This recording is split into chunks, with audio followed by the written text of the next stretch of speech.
Ok. Salam alaikum guys, aujourd'hui on va apprendre la langue Afar. Avec moi, vous allez apprendre la langue Afar. Donc, Tiens, heureusement, le montage, ça existe, hein. Vraiment. je vais voir après. Alors, on va commencer.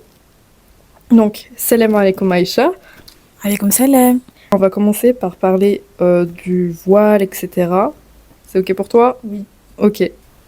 Du coup, toi, par rapport au voile, ça fait combien de temps que tu le portes? Comment ça s'est passé concrètement? Alors moi déjà c'est très très récent, depuis le 8 octobre, du coup ça fait il y a enfin 2 semaines même pas, enfin il y a 2 semaines. Mhm. Moi je l'ai porté sur un coup de tête, mais vraiment sur un coup de tête. Après je réfléchissais tout le temps, je réfléchissais énormément pendant des mois et des mois, mais il y a tellement de barrières, enfin je me mettais tellement de barrières, en vrai il n'y avait pas de barrières ou quoi, c'est juste moi, Mhm. je me mettais des barrières pour rien. Et après, mais par rapport du coup en France, par rapport au travail, par rapport à l'avenir, par rapport à tout ça, j'ai réfléchissais. Et si réellement je m'étais détachée de certaines choses qui faisaient que bah, est-ce que j'allais le garder, etc. Je me mettais tellement de freins que je me suis dit en fait je vais jamais voiler. Enfin si, mais pas maintenant quoi. Tout le temps, tout le temps, tout le temps. Alors qu'en vrai, je sais pas ce qui s'est passé. Une nuit, j'ai réfléchi pour que bah, je me voile en fait. Il faut que je me voile, c'est fini, il y a plus de. C'est bon.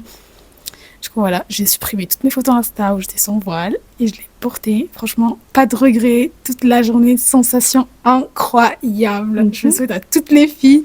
Et vraiment, moi, je savais pas que j'allais passer ce cap-là. Parce que bah, du coup, j'étais hyper attachée à plein de choses. Mais franchement, il n'y a pas plus mieux que de se sentir bien dans la pudeur. Franchement, je l'ai compris réellement après m'être voilée. Même si avant, je savais que bah, la pudeur, c'est très, très important, que ça soit dans le vocabulaire et dans la façon de s'habiller. Donc voilà. Et je vais jamais oublier en fait la journée où je me suis voilée. C'était incroyable. Je sais pas comment le décrire, la sensation en fait. La sensation, mais vraiment. Surtout que tu ressens du respect envers toi en fait. C'est fou. Enfin, je dis pas que d'habitude il n'y avait pas de respect ou quoi, mais vraiment, je sais pas, tu sens qu'il y a du respect envers toi. À travers, je sais pas, à travers des regards, à travers voilà, les grandes personnes ou les petites, enfin, c'est vraiment bien. Et je souhaite à toutes les filles musulmanes qui n'arrivent pas à passer le cap, vraiment, réfléchissez pas, ça sert à rien, ça prend du temps. Moi, j'aurais pu le porter depuis ma puberté, c'est ce qu'il fallait faire, mais voilà. Ouais, mieux tard que jamais. La mort ne m'a pas pris avant l'heure, mais donc voilà. Du coup, voilà. Et du coup, au niveau de ta famille, t'as pas eu de barrière? Il y a eu des... Franchement, pas du tout. Ma mère, bon, le chat. T'inquiète, t'inquiète. Ma mère, bah, du coup, c'était la plus heureuse, ce qu'elle attendait, de toute façon. C'est juste mon père, il me disait que ça m'aurait rapporté des problèmes, là où on est, etc., Mhm. etc.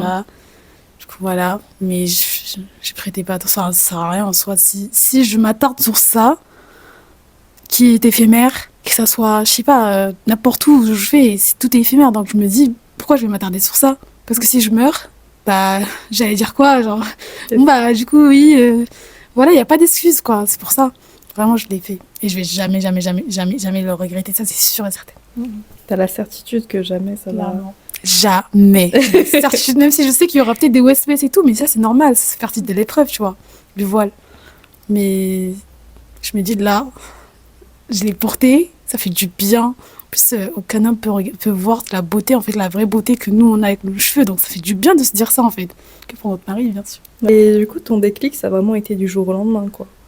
Du jour au lendemain. Moi, dans ma tête, même le jour du mariage, j'allais pas porter le voile et tout. J'étais en mode, non, mes cheveux, tout le monde doit le voir. Je suis incroyable avec mes cheveux. En fait, on pense tout ça comme ça, mais si on regarde du point de vue religieusement et bah, du coup de la vie, en fait, tu comprends la vie à partir du moment où tu mets tes plaisirs de côté pour Dieu, pour Allah. Et c'est tellement, je sais pas comment expliquer, c'est tellement une remise en question de fou que tu te dis, mais j'étais vraiment comme ça hier. Et hier, c'était hier. L'avenir, c'est ce qui compte en fait pour toi, pour pour cette dunya. Enfin, cette dunya, elle est éphémère, mais pour toi, je veux dire, et aussi, bah, du coup, la relation entre toi et Dieu. Allah, bien sûr. Oui.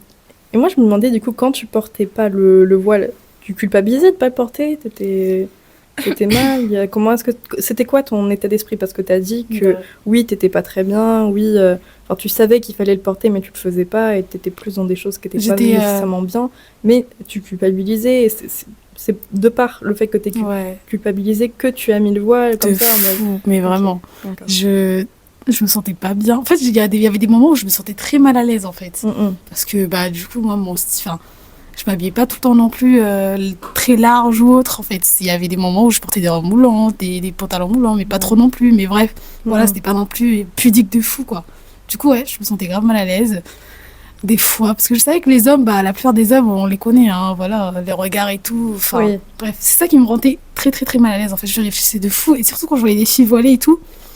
Après, il faut savoir qu'il y a quelque chose qui m'a le plus motivée, c'est que quand je suis partie en vacances hors France, j'étais entourée de mes cousines, la plupart toutes voilées. Ouais, voilà. Du coup, ça fait du bien. Je me dis, mais en fait, t'es un peu la seule, un peu. Voilà quoi, ma plus jeune cousine, elle avait le voile et tout, le rimar, tout ça, ça fait tellement du bien de voir ça. Et dans ma tête, ça a trop travaillé sur ma foi, ça. Genre vraiment, tu te dis, en fait, même ton entourage. Tu vois, justement, c'est ça, même s'ils n'étaient pas ici, elles sont pas ici, mais il y en a quelques-unes ici, mais vraiment beaucoup, beaucoup en Belgique. Genre, du coup, ce qui a fait que ça a réveillé, en fait, ça a travaillé sur ma foi. Et j'étais pas non plus, encore une fois, j'étais pas tout le temps à Abaya. Enfin, vraiment, moi, c'était pas trop ça. Juste quelques fois, peut-être pour le Juma et tout, mais sinon, c'est tout. Ok, donc ma question justement par rapport à ça, est-ce que tu penses que justement tes fréquentations, etc., ça a pu impacter toi aujourd'hui le port du hijab en France, surtout parce que, En fait, mes fréquentations, après, c'est pas non plus. Enfin, je sais que j'ai une copine qui est voilée, il y en a d'autres qui sont pas voilées, il y en a. Enfin, voilà, en fait, ça a pas énormément impacté. C'est plus vraiment ma famille, hein, mon entourage, mes cousines qui ont fait que.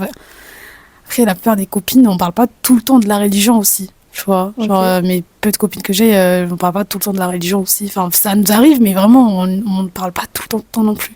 Ça, enfin, en vrai, c'est pas vraiment ça, quoi. Je vais pas mentir. C'est vraiment mes cousines très, très proches, avec qui, quand je suis allée les voir et tout, ça, tous les jours, j'étais avec elles et tout, et ça a trop travaillé sur moi. Genre, j'ai réfléchi de ouf, genre, vraiment, vraiment. Et même elles, hein, enfin. Elles aussi, hein, elles ont passé le cap, elles étaient aussi comme moi, on va dire, mais pas trop non plus, mais voilà. Bon, je rebondis forcément dessus parce que, comme tu l'as dit, la plus grosse crainte des filles qui ne portent pas le voile, c'est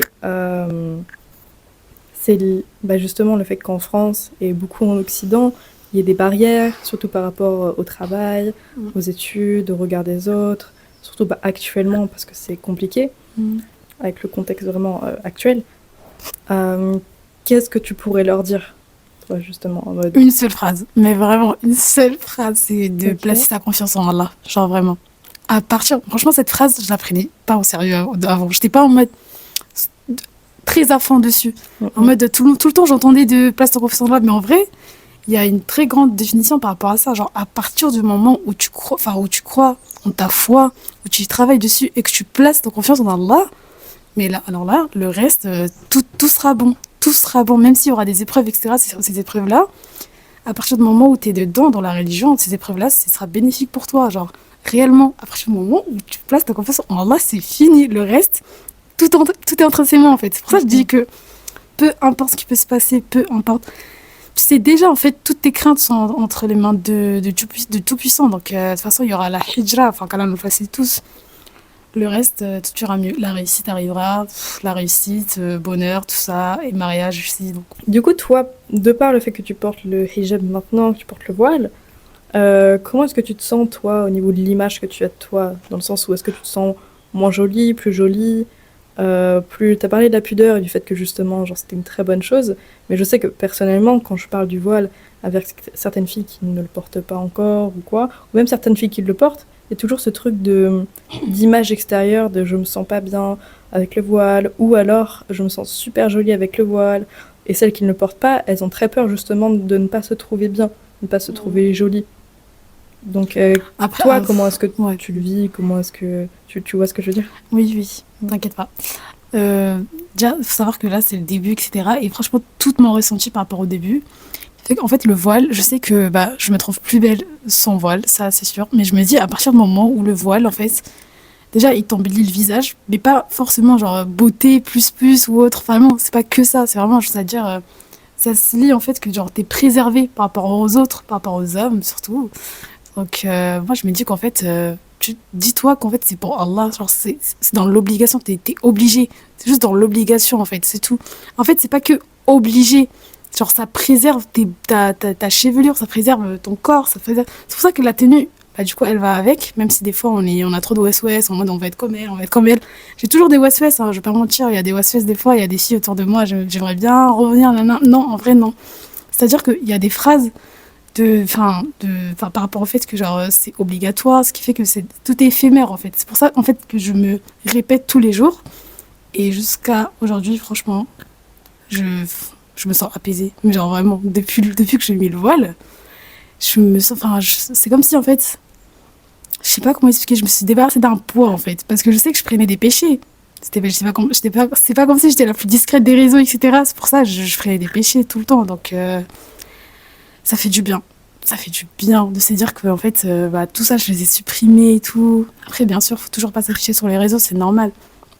Mais c'est vraiment petit à petit. Il faut juste parler à Allah. Moi, je sais que j'ai invoqué Allah avant de me voiler parce que clairement, je lui ai demandé de me faire détacher de tout ça, en fait. J'avais tellement peur que ça dure, que je reste dans ces plaisirs pendant encore très, très, très longtemps.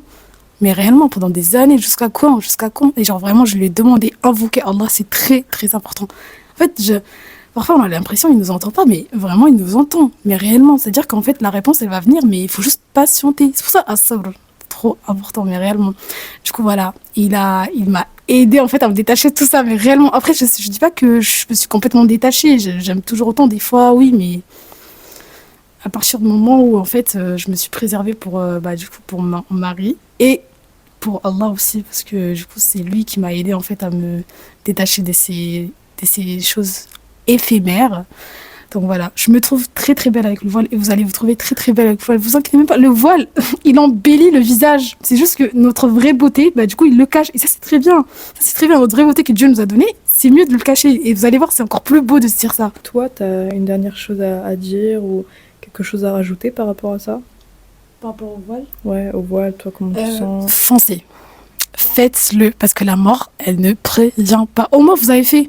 Vous avez fait. Certes, il y a d'autres choses auxquelles on doit y travailler, bien sûr. Vous l'avez faite. L'obligation du voile, vous l'avez faite au moins. Genre vraiment, même si, bien sûr, il y a d'autres choses où on doit y travailler. Encore une fois, je me répète parce que il n'y a pas que ça aussi. Il n'y a pas que ça. Il y a plein de choses qu'on doit accomplir. Il y a plein de choses pour qu'on soit vraiment à fond. C'est-à-dire, il y a plein de péchés banalisés, que ce soit la musique. Ne réfléchissez plus, ça sert à rien. Invoquez Dieu. Invoquez-le pour toutes ces choses dont vous êtes attachés, parce que vraiment, ça va vous mener à rien. À part peut-être vous emmener autre part que le paradis. Enfin, je vous souhaite pas à personne, Inch'Allah. Bref, et voilà, ça va vous mener à rien du tout. C'est juste... En fait, j'étais vraiment dans une phase où j'étais pas dans le déni parce que je le savais, mais en même temps, je me mentais à moi-même. Tant que je me trouve belle, tant que les autres me trouvent belle, j'étais vraiment dans le regard des autres. Hein. Je vivais vraiment comme ça, dans le regard des autres. Genre... faut toujours qu'il y ait une petite validation des autres, toujours, mais ça ne sert à rien. Après, je dis pas que depuis que je me suis voilée, il n'y a pas de validation, bien sûr que si, il y a beaucoup de personnes qui m'ont félicité parce que j'aime les voiles, etc. Mais moi, tout ce que j'aimerais, c'est qu'on prie pour que je l'enlève jamais, parce que franchement, c'est la meilleure des décisions de toute ma vie. Pourtant, je suis une personne indécise, hein, mais voilà. Penser, ça ne sert à rien de réfléchir, ça ne sert à rien. À part... ça ne sert à rien. La mort, elle ne prévient pas, on ne sait pas quand est-ce qu'on va mourir. Voilà, c'est pour ça. Ok. C'est bon. Merci Aïcha. Bisous.